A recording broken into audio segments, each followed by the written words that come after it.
Lucia Lee. I'm an educator and creative writer. And I'm JT Neal. I'm an organizer, writer, poli-sci nerd, and just a general geek. And you're listening to What's Wrong, Baltimore? Our podcast where we talk about Baltimore, the issues that affect the people who live in it, and the implications they carry to all American cities. Welcome. Hope you're ready to sit back and do some listening, because we're going to do some talking. I don't know if this is necessarily a hot take, but I always find Black nationalists funny because they want the same things white nationalists want for all of the same reasons, and Black nationalists only showed up after white nationalists, right? Mm-hmm. Like, it's like you want the same things they want for the same reasons, quite frankly, historically, because they want it, right? You didn't know you could be like, Black people should be first in like the order of things until you heard a white person say, I'm white, you're Black, they're Asian, and I'm the first in the order of everything. Right. It's like the cycle of oppression, right? And it's like you want to become the oppressor for the same reasons that the current oppressor is oppressing you. Yeah. And I always think it's sort of funny, sometimes haha, and sometimes just like, Yeah. I'm honestly scared to talk too much about Black nationalism, just like with just anybody here in Baltimore. I think it's hard for me to insert myself in that conversation too. It's also confusing because a lot of times Black nationalists use imagery of Africa. They invoke some kind of like exotic ancient culture. And when you say, I don't like the nationalism, you're like, so you hate Africans, you hate people of African descent. And it's like, no, I don't like the part where you just want to be the new white people. Yeah, there's a reduction to it, right? In the same way that we've reduced a whole region of people into Asian, Black nationalists routinely, and that's also something I find funny, they routinely reduce Africa into this sort of Pan-African unity that historically was never really there, right? Like, there are hundreds of different ethnic groups in Africa. I mean, heck, there might even technically be thousands, because it's like different regions will have different groups and subgroups, and they all see themselves as separate. And it's like African Americans will go to just a random place in Africa and be like, hey, I'm happy, and we're all African together. And like the people there will be like, you're just an American, dude. Like, this American? You're just, like that is like a common thing. Africans will be like, meet African Americans and they'll be like, you're all for being African until like something happens, until there's like no running water. And then you're like, yeah, I'm an American. I gotta go. So I'll see y'all later. And I think that's hilarious. I think it is. I think another thing that occurs is that there is such a immediacy of the threat of being Black in America that you forget that you are American, and when you go elsewhere, you carry that with you in everything you do, in the culture that you embody, in your passport, in the privilege of being well fed, or like having these preconceived notions of what you'll run into in Africa. You know, like it's not a matter of like, oh, you're privileged Americans, but it's also like we gotta acknowledge there's levels and nuance and like various factors here that make you someone who's making assumptions. Yeah. Like I do wonder, and this is just a question because I'm curious, like, especially like in just sort of couching it like within like the Asian American context. Like, when a Japanese American, George Takei's descendants, would they go to Japan and would Japanese people see them as, you are Japanese in the same way that I am? No. Or would they be like, you're just an American? Like, we're related, but like, you're American. I think Koreans in Korea take pride in being able to point out who is not from who hasn't grown up in Korea, who spent time in the States. They're like, oh yeah, I could see it from a mile away. You know, it's the way, it's your accent. Oh, They always ugh, talk about like, oh wow, I don't even understand. What did you oh, say? I hate when people do that. To be fair, there are a lot of Korean Americans who just don't speak Korean super well, but you know, Well, still, well, it's not no, like a nice thing to encounter. I mean, of course, I hate that for that circumstance, but I hate like accent policing. I hate it when Oh any no. group of people are like, "Oh, you're speaking my language with an accent. Gross." Like I hate it in English. I because it's like, so what? Like I'm from the South. I have an accent, right? Like it Yeah. doesn't always come out, right? Or like I saw Tina Fey talking about how she has a Philly accent and like it's hard. It's hard. She was like, I. It's hard for people not from here to get the accent right. And it's funny to sort of be in a context of being like, well, I have the accent because I'm from here. And it's like, I hate policing accents. Yes. I just find it just linguistically like gross. Like it gives me the ick. Yeah, Like, I agree. As someone who has to watch my parents deal with people assuming things about their intelligence and competence based on their accent, it is very infuriating when people make assumptions based on accent and also try to say like speak proper English. You know, that's just not how language works. As an English yeah. teacher, I feel confident in saying like that's just not how language works. I think language actually was a huge factor in the issues that arose here in Baltimore amongst Koreans and Black people. It's just that a lot of the Korean small business owners were people who came directly from Korea at an older age as adults and struggled to communicate. And that led to a lot of arguing, maybe some like tension, some fights. And honestly, as someone who grew up, you know, doing shifts at my mom's store in Miami, where she's selling prom dresses, she's selling quinceañera dresses, she's selling bridesmaid dresses, and serving a clientele base that's like so many different people.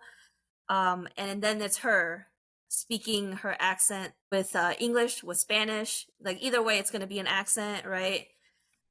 Um, I feel fortunate that I was able to even be in that space. Honestly, like I obviously had a lot of feelings about like I don't want to be here, but um I think something that is really interesting to witness is a place where all those cultures come together and noticing that diversity doesn't look comfortable. Mhm. That diversity isn't going to be pretty, it's not going to be comfortable, it's going to be hard, there's going to be misunderstandings and assumptions being made. And that's part of it. You know, if you want to live in a global city, if you want to live in a metropolitan kind of setting, then that's how it goes. I think with language in particular, with here, I think I'm trying to like connect it back to language and how these Korean business owners have to manage their stores with limited English sometimes. Yeah. Right. So people are always like, yes, diversity, pro diversity. But whenever you see people like, come to Miami to like, let's try like living it up in Miami, you also notice that there are many white people who go there and are infuriated, are so uncomfortable. They're like, I'm leaving. No one here speaks English. Like, why can't anyone understand? I don't understand anyone here. Like, it's so uncomfortable. Like, we can't function as a society like this. And they leave. Hmm. That's how they leave. They think, like, ugh, this place, you know? And Yeah. it's hilarious because welcome to being my mom all the time. Like my mom will always have issues with communication. She has issues with communication with me. She has issues with communication with my dad in Korean. Mhm.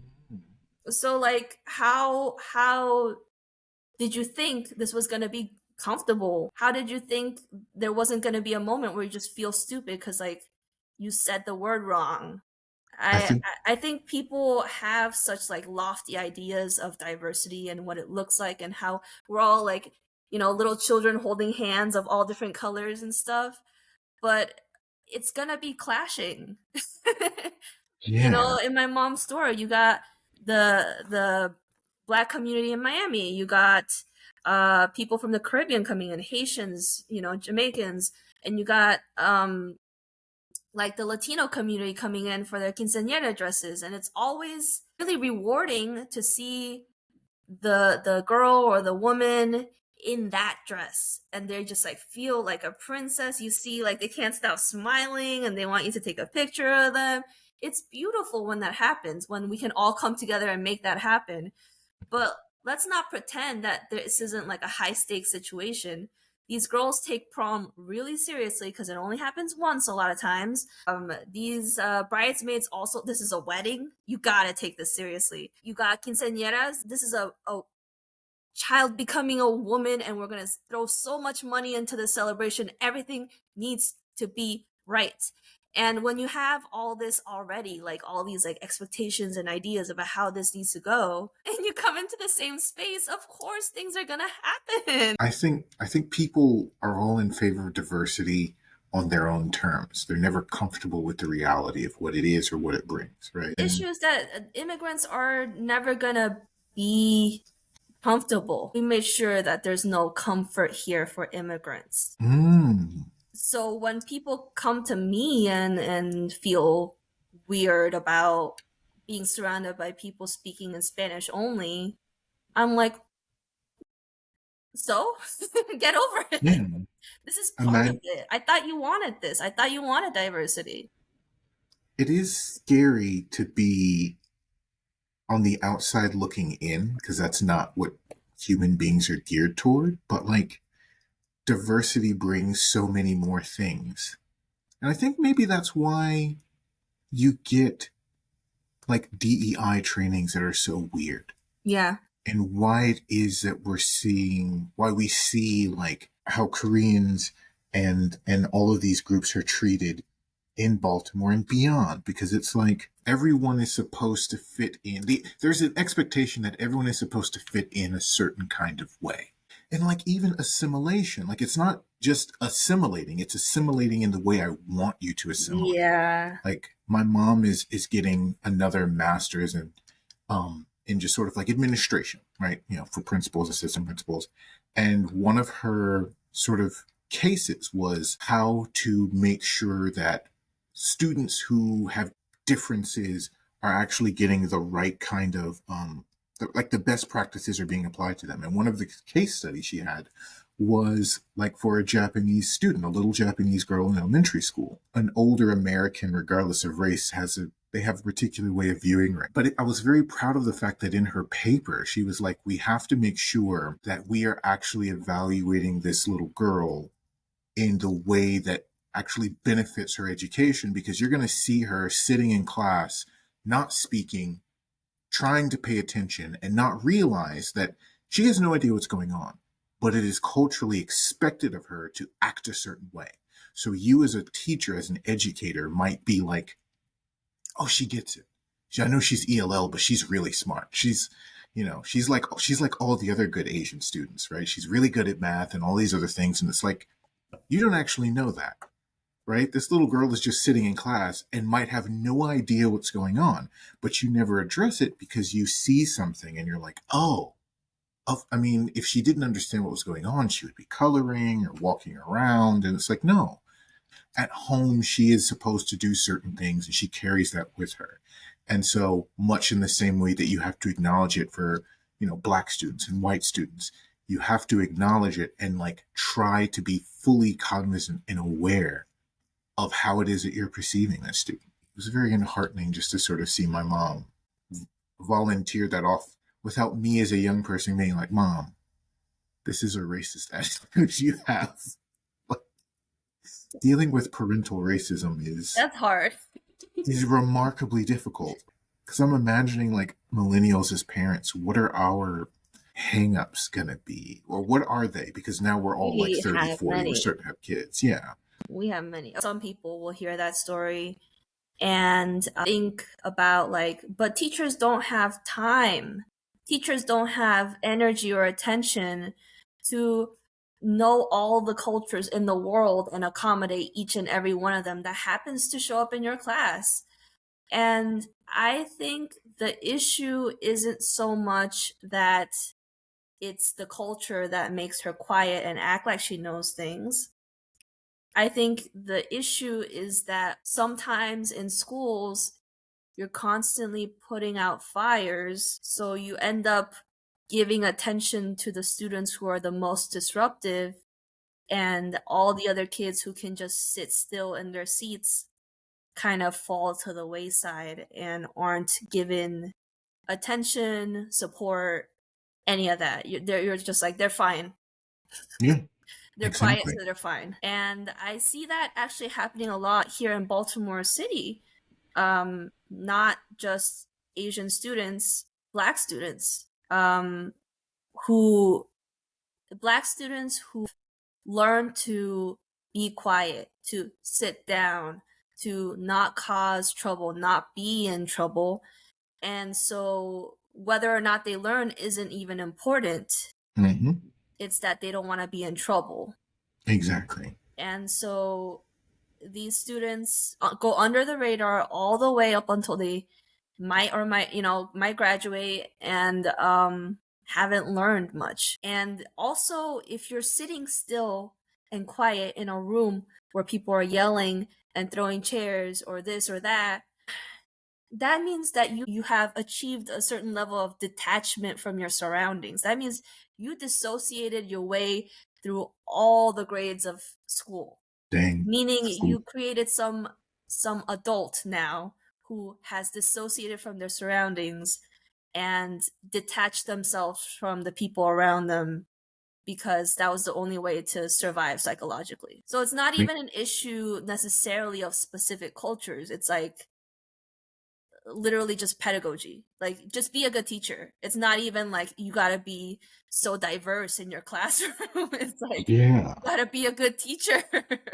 Yeah. Like literally, teachers would have plenty of time to address any and all concerns for an individual student if there weren't 45 students to a class and there were enough teachers and you could actually be like, okay, is this child actually learning? Right. How can I be sure that they're learning? How do they learn? I went through high school completely under the radar as much as possible because I just did not want to be seen. I did not want trouble. I did not want drama. I did not want to be seen. And then I wasn't seen, and then I had trouble being seen, and then it was a whole thing Yeah. for me. And I'm sure a lot of these kids who go through all of school ignoring and being ignored also struggle with that. Like, how do you go back from disappearing? How do you come back from that? Hmm. And it was a really hard thing for me to get through because a lot of times in high school, there were so many things happening to me that no one considered. My AP Chem teacher said that I have AWS, Asian Woman Syndrome, meaning that I'm quiet, that I just kind of like am meek, and I say things really quietly like this. And he was a Filipino man saying this to me. Um, it's it's like, is that the only thing you notice about me? You don't notice that I'm a sophomore in a junior class taking AP Chem. You don't notice that I am clearly not learning anything. I don't even know if I passed AP Chem. You don't notice that I don't interact with anyone else in this classroom much. You don't Hmm. notice that creepy Asian guy behind me who's trying to give me a back massage, but you notice that I'm quiet. That, yeah, I feel like you should have noticed that first. Yeah. I, it's like I don't think students should be massaging other students during or outside of class time. So You cut that out. Yeah, literally, I became invisible, and that's not okay.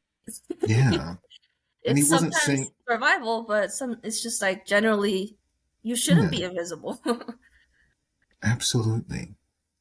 He wasn't saying it like, I know sometimes people will try to spur other people by saying something really harsh to them. Like, it wasn't like, Lucia, I want you No, to it make was more like his way noise. of saying, "Speak up, I can't hear you," Mm, okay. by saying I have Asian woman syndrome. It's like, be loud, Lucia. Be loud. No, not even in a figurative sense. I was trying to like Oh, yeah, raise no. my hand and say something, and he was like, "I can't even hear you." Oh, okay. Yeah, no. It I wasn't get like that. find your voice. It was like, It was "What? like, What did you say?"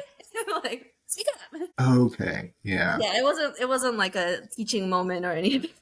So I think I want to end on perception, right? Mm, Because that does shape reality. So I want to talk about a few ways Korean Americans perceived African Americans in mm, Baltimore at that time, and I want to talk about a few ways that Black people viewed the Koreans there. It kind of lists it out for us. Korean American perceptions of African American residents. There were definitely people like Mr. Chang who had very good impressions of a lot of people. Mr. Chang told the Baltimore Sun, the newspaper, "My customer, very good ladies and gentlemen. They are good people." And obviously, like, it's a dependent situation if your livelihood depends on people coming in and giving you money in exchange for goods and services. Like, you need them. Why would you wish them gone in any way? Then, of course, we have the whole like ghetto dwellers, drug dealers, and thieves. There is definitely a lot of misconceptions about Black people that a lot of these Korean Americans held about being murderous and weapons on them. Gianna Cho detailed her parents' troubles in their corner store, referring to customers who come in cussing and acting all crazy, and to petty vandalism, such as youths opening a fire hydrant and flooding the entrance of the store. But she added, I do have to say that my parents are very prejudiced. I think a lot of Korean people are, because they're basically living in the ghetto, in a bad neighborhood. I was prejudiced myself. I'm not really like I used to be, but my parents are very prejudiced. You know, the people they run into are going to be the ones who are underserved, who don't have social services, who don't have access to education. And honestly, white people with the same circumstances would act the same. go up in the country So holler. if these are the only Black people you ever encounter, it's kind of like hard to be like, don't do that, Yeah. because they're literally like, oh, do I need to like watch out what those kids are doing on that corner? Like, I Hmm. gotta like be vigilant so that there's no incident in my store. Yeah. uh, I think that also is hard to bridge in terms of relationship if you don't have the language to talk about it, to talk through it. Then we have African American perceptions of Korean American merchants. So, of course, we have the profit seeking exploitative outsider. We got some quotes. Alvin Gillard, director of the Baltimore Community Relations Commission, stated that the community is asking whether merchants and their families are members of the communities in which they earn a living, or are they interlopers taking from the community and not putting anything back into the community. He continues, you continue to hear the call to have some connection to the community other than the fact that you're operating the business. Is there any investment in the schools? Is there any investment in recreation? Is there any investment in public safety other than what public safety can do for me as a merchant? Jackie Cornish also saying Korean American merchants should get more involved in the community and what's going on in the community. Um, Adding that I think that it is also incumbent upon the community to reach out to the merchants. It's not a one-way street. it's like that's nice and all, but how is that going to happen if you don't have a language you can communicate with?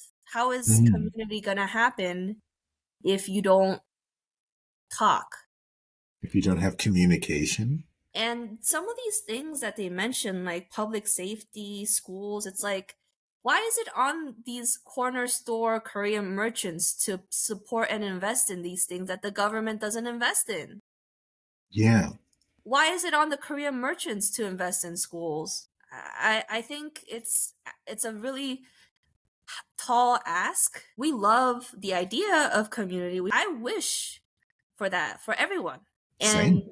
it's just that you end up shrinking into yourself when you are not in a place where everyone looks like you. You are not outgoing like you could be if you don't speak the same language. All of a sudden you're shy, even if you're a loudmouth to everyone else. Yep. And that's why we have this perception of like these, Asian American kids in schools being so shy. You're so shy, you're so quiet, so cute. I think sometimes when they go home, they're actually like loud, obnoxious, normal little kids. Yeah. Then there's the perception of Koreans as a helpful service provider and caring neighbors. And I'm actually really touched by this like relationship between Miss Norton and Mr. Chang in that store in Chang's Mart. She goes on to describe him as a friend, and continues on to say, we started to understand each other's culture a lot better. Um, we found out that we are both loving and caring people that just want to make it in this world. So yeah, I mean, people are both Korean and Black saying all these offhand things that are racist to each other. Yeah. But it's not like that's gonna change the situation. Korean American small business owners still need to make a living, and Yeah. they're not given spaces in white communities. Yeah. When people are like, they're coming in here, bringing their businesses, earning money off of our backs, it's like, sorry, were you going to run the liquor store? Was that They going to be wouldn't. you being the corner store? Corporations that run grocery stores don't even want to come here Yeah. because it's And a then loss in terms of money. the city won't give you a random black person a license to do it because they'll be like, "Oh, you're from this part of town and you want a loan to open a liquor store in this Right. part of town? Yeah. Not So you." hard to say like that they're taking over, they're taking things, Yeah. invasion, taking and not giving back. Because if we want to be talking about taking and not giving back, I don't think we need to look at the Koreans who make up like a small percentage of the city. I Yeah. think we got to look a little bit, elsewhere. Agreed. We won't say where, but it's definitely coming from somewhere, and we can Yeah, find out for sure. where. So I think I want to end it on just kind of discussing Korean American history in Baltimore. But I do want to explore this kind of as a series Hmm. of Baltimore being not just black and white, because I've also been doing my research about Latino communities in here, and it is alarming, maybe that's the word to use, alarming, because there's always going to be an increase in Latino immigrants relocating here. There has been. It's been a consistent trend of more and more people moving here. Yet it's like they're tucked away in Highlandtown where we don't have to see them and they can come out when it's time for them to do their jobs. They can come out when we do like Hispanic Heritage Month, the festival. They can come They, out for that. But like that's my issue with the fact that these histories exist, but the culture keeps out certain groups of people from being Baltimore. I see all this like Lunar New Year festival. sponsored by Baltimore Chinese Society or something, or like, Hispanic Heritage Month, come celebrate. And there's all this food and there's all this music and maybe some performances they bring in. But they always bring in the performers from DC, by the way. They're not from here. And also, it's just like, is there a community here? Actually, a lot of Koreans did leave because they kept trying to do like appropriate legal channels of filing complaints and nothing ever happened. And it's a fight that, like, why is it that they have to fight? Yeah. And I think that's actually what happened. I don't think it's like, oh, they're just a part of white flight. I think it's like they tried. They They were really pushed out. tried Yeah. to like have some of their concerns heard with all the legal channels, and nothing ever happened. What is Koreatown, which was actually just like a few blocks, honestly, is now just like a few restaurants near Station North. If you go up Greenmount or like some other streets like Calvert or Charles Street, you see signs that show like what the store used to be in like Korean, and now they're like run down or painted over, and you see like this remnants of people, but that's all I see most of the year. And then Yeah. we're brought out for these festivals and saying like, we Baltimore loves our Chinese community. It's like, is there a Chinese community? Yeah. Have you allowed there to be a Chinese community? Exactly. Another thing I wanted to bring up is that I've been trying to launch a series on Instagram and other social media that's called What's Good Baltimore, Hmm. where I we talk like it. about good things, highlight certain like cultural things that happen here that are really cool. I know What's Wrong Baltimore is like a little confrontational sounding. I originally even wanted to say What's Wrong with Baltimore. But no, I'm asking you, Baltimore, what's wrong? What's wrong? What's Yeah. wrong? In order to really feel in our hearts like when people bring up what is wrong, we also need to be able to identify what is good, and that enables us to act on what is wrong in order to protect and preserve what is good. Yeah. So thank you, listeners. Don't forget that we are out here for love. And let us know what's bothering you.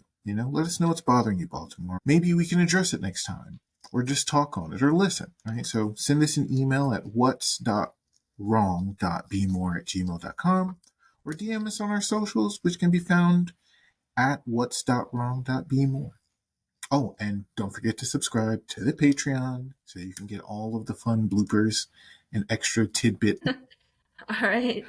Take care, everyone. Peace out.